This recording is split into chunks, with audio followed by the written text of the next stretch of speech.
Tsaka magaling talaga, Marisa is very talented. Diba? Hindi natin pwedeng i-discount yun o disregard. Talented talaga si Maris. Si Anthony D.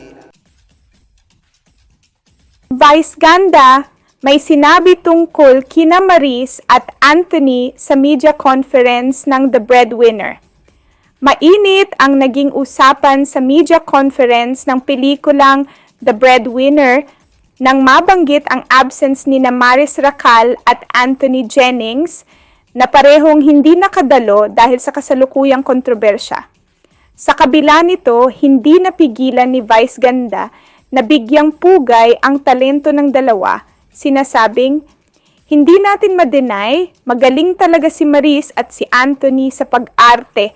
Sayang at hindi sila nakarating."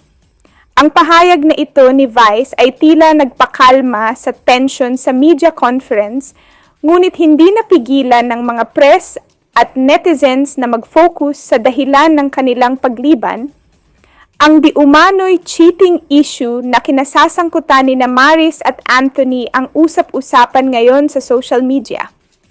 Ayon sa balita, si Anthony ay nasangkot sa isang kontrobersyal na relasyon kay Maris habang may non-showbiz girlfriend pa siya. Ang viral screenshots mula sa ex ni Anthony ang nagpasiklab ng diskusyon at patuloy itong pinagpipiestahan ng netizens. Marami ang nagsasabi na ang issue na ito ang nag-udyok sa dalawa na iwasan ng media appearances habang hindi pa nila naayos ang sitwasyon. Sa kabila ng kontrobersya, marami pa rin ang sumusuporta kina Maris at Anthony, lalo na ang kanilang fans na naniniwala sa kanilang galing sa pag-arte.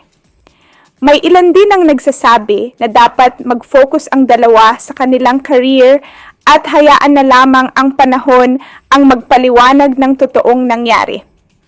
Professionalism pa rin ang labanan sa industriya, komento ng isang fan sa social media. Ngunit hindi may ikakaila na ang kanilang personal na buhay ay malaki ang epekto sa kanilang kasalukuyang proyekto. Samantala, ang pelikulang The Breadwinner ay inaasahang magpapalabas ng kakaibang kwento at ang chemistry sana ni Maris at Anthony ay isa sa mga highlight ng proyekto. Bagamat absent sila sa media conference, mataas pa rin ang expectations ng mga manonood sa pelikula. Ang tanong ngayon ng lahat, makakaapekto kaya ang kontrobersyang ito sa pagtanggap ng publiko sa kanilang trabaho? Abangan na lang ang susunod na kabanata ng kanilang kwento.